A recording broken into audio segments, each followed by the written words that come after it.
السلام علیکم ورحمۃ اللہ وبرکاتہ۔ سامعین محترم، رمضان مبارک اپنی تمام تر رحمتوں اور برکتوں کے ساتھ ہم سے رخصتی ہوا چاہتا ہے۔ اخیر عشرہ آنے والا ہے، اور جب اخیر عشرہ آتا تھا، نبی کریم صلی اللہ علیہ وسلم کے بارے میں حضرت عائشہ رضی اللہ تعالیٰ عنہ فرماتی ہیں، کان یجتہد فی العشر الاواخر ما لا یجتہد فی غیرہ۔ آپ صلی اللہ علیہ وسلم عشر اخیرہ میں عبادات میں اتنی مجاہدہ کیا کرتے، اتنی محنت کیا کرتے تھے جو دوسرے عشرے میں نہیں کیا کرتے۔ آپ صلی اللہ علیہ وسلم کے بارے میں حضرت عائشہ رضی اللہ تعالیٰ عنہ فرماتی ہیں کہ اپنی کمر کس لیا کرتے تھے، احیا لیلہ، اور رات بھر جگ کر اللہ کی عبادت کیا کرتے ہیں، وایقظ اہلہ، اور نہ خود عبادت میں رات گزارا کرتے بلکہ اپنے اہل خانہ کو بھی بیدار کیا کرتے تاکہ وہ بھی اللہ کی عبادت کے نور سے اپنے قلوب کو روشن اور منور کر سکیں، وہ بھی اللہ کے ساتھ عبادات میں مناجات کر سکیں۔ اس لیے اخیر عشرہ آ رہا ہے، ہمیں اس اعتبار سے عبادات کی جانب یکسو ہو جانا چاہیے۔ خاص کر اخیر عشرے میں دو اہم عبادتیں انجام دی جاتی ہیں، ایک ہے شب قدر کی عبادت اور دوسرا ہے اعتکاف۔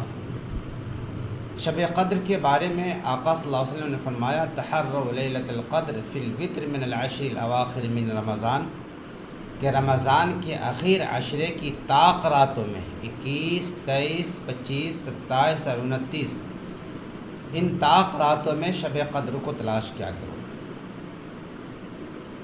شب قدر کی عظمت اور فضیلت کے لیے یہ بات کافی ہے کہ اس رات میں قرآن کریم نازل ہوا، انا انزلناہ فی لیلۃ القدر۔ اللہ رب العزت نے ارشاد فرمایا کہ ہم نے قرآن مقدس کو شب قدر میں نازل کیا۔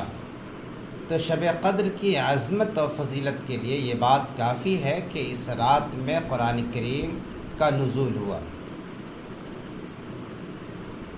شب قدر کی عبادت اور شب قدر جس بندہ کو مل جائے وہ بڑا خوش نصیب ہے، اس لیے کہ اللہ تعالیٰ نے فرمایا کہ لیلۃ القدر خیر من الف شہر، کہ لیلۃ القدر 1000 مہینے سے بہتر ہے۔ 1000 مہینہ 83 سال اور 4 ماہ ہوا کرتے ہیں۔ اگر کسی بندہ خوش نصیب کو ایک شب قدر مل جائے، ایک لیلۃ القدر مل جائے، تو گویا اس نے 83 سال 4 ماہ اللہ کی عبادت میں گزار دیا۔ بلکہ اللہ رب العزت نے فرمایا کہ خیر من الف شہر، یعنی 83 سال 4 ماہ کی عبادت سے زیادہ بہتر اس ایک رات کی عبادت ہے۔ بڑا خوش نصیب ہو اللہ کا بندہ جسے شب قدر مل جائے۔ زندگی میں اگر 3-4 شب قدر بھی مل جائے تو پھر کیا کہنا۔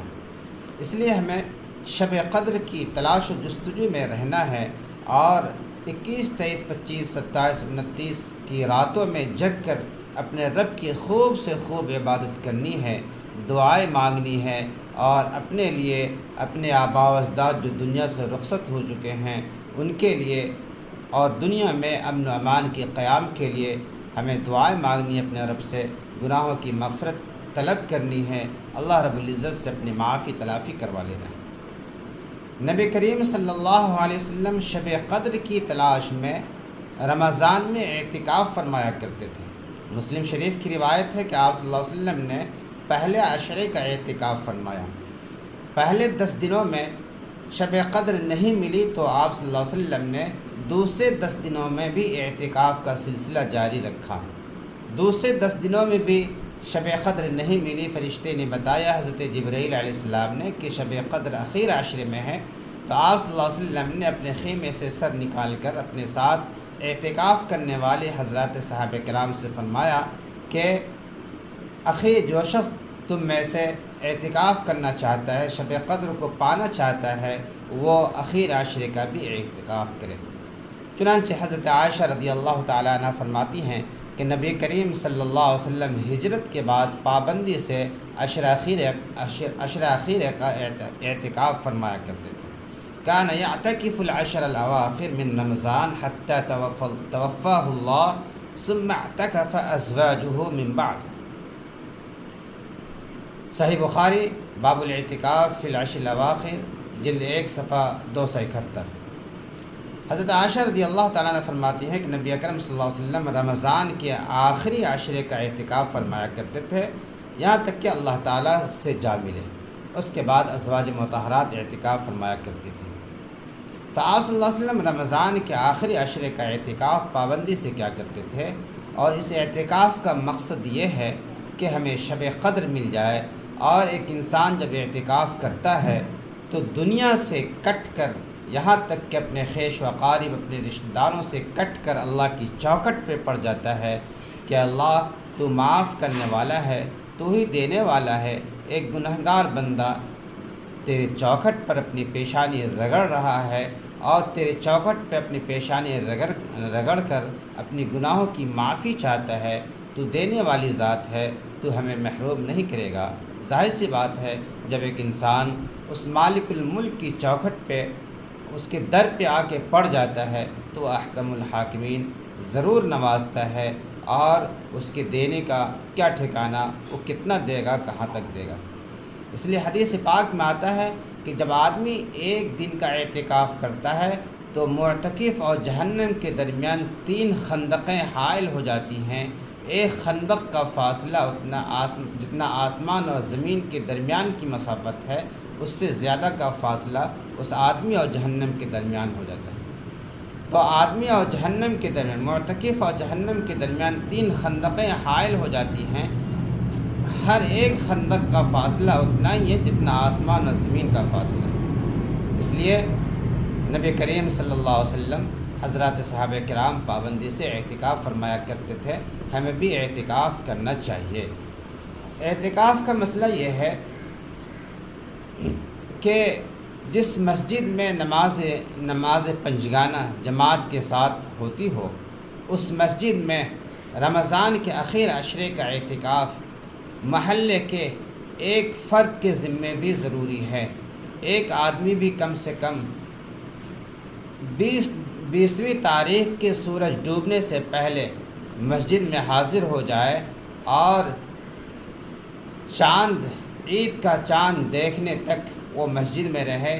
عید کا چاند جب نکل جائے تو پھر اس کے بعد اعتکاف کی مدت پوری ہو جائے گی، وہ اعتکاف سے باہر نکل سکتا ہے. اعتکاف سے باہر نکل جائے تو 20ویں تاریخ، رمضان کے 20ویں تاریخ کو سورج ڈوبنے سے پہلے مسجد میں اعتکاف کی نیت سے حاضر ہو جانا اور چاند رات تک یعنی عید کی چاند دکھنے تک مسجد میں قیام کرنا، یہ سنت مؤکدہ علی الکفایہ ہے. محلے کے ایک آدمی کا بھی کم سے کم اعتکاف میں بیٹھنا ضروری ہے. اگر ایک آدمی بھی اعتکاف میں نہیں بیٹھا تو محلے کے سارے لوگ گنہگار ہوں گے. ترک سنت کا گناہ ان کے اوپر ہوگا. اس لیے اعتکاف کا اہتمام کرنا چاہیے، اعتکاف کا خیال رکھنا چاہیے.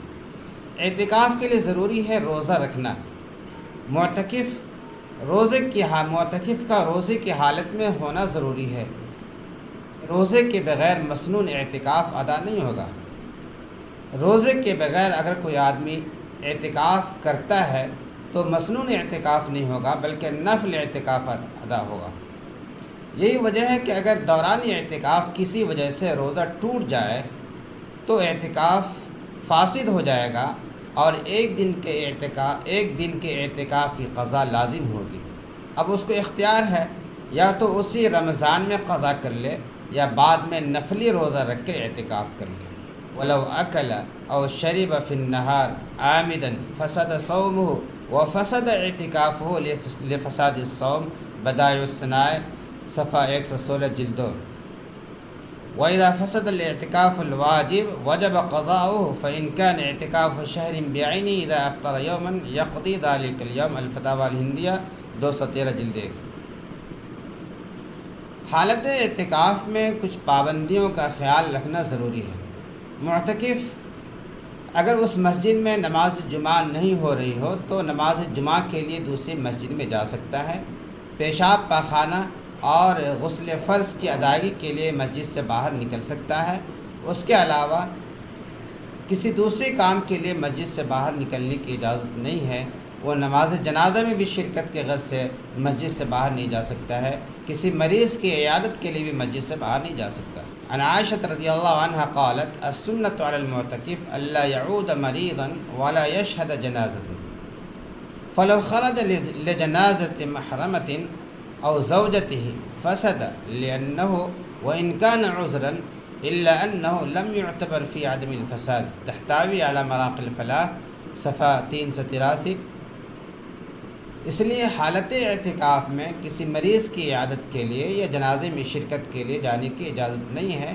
معتکف ہر وقت اللہ کی عبادت میں مسجد میں رہتا ہے، وہ ذکر اذکار اور تلاوت وغیرہ میں اپنے اوقات کو گزارے۔